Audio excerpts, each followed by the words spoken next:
Dodge City, Kansas. This was the first time Brian attempted a long-distance exploding car jump. Not only did he not land in the catch cars, but the vehicle that he jumped did not have the elaborate cage that protects him. He hadn't learned to build those yet. The fire got out of control.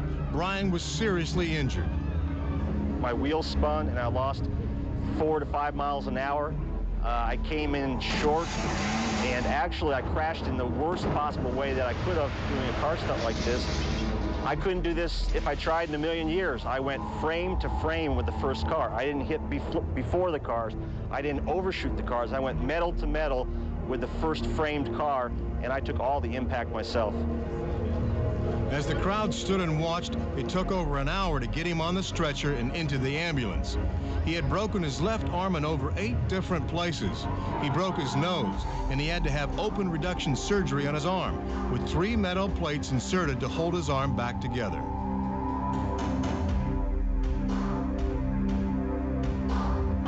Brian attempted another sky crash. This one didn't go quite as planned.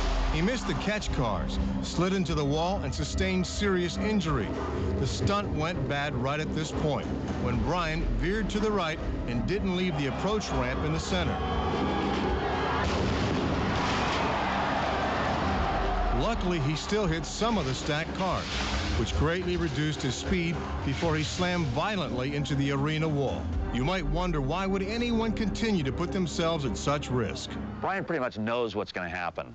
There are unforeseen things that can take place, but Brian's not crazy. He's got a lovely wife. He's got friends that love him.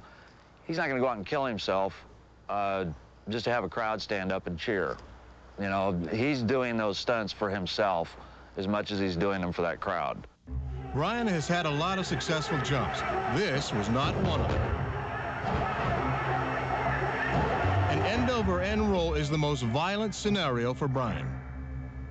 When the car launched, it went into a big arch, and the suspension wasn't right on the car, which I again learned through trial and error, and it ended up coming down. We cleared the 3 tractor trailers, but ended up coming down on its roof and then going end over end down the track. It broke apart the cage in the car. When I came to, my wife was there, and I was staring out of the back of the trunk, still helmeted in the car, but my head was in the trunk of the car. So, I mean, it was one violent wreck, and you know, we learned from my mistakes. After being unconscious for more than 20 minutes, Brian finally emerged from the vehicle. At this point, you might be saying, why would he ever put himself through this again? But it was from this crash that he learned how to build a better cage to attempt his biggest stunt ever.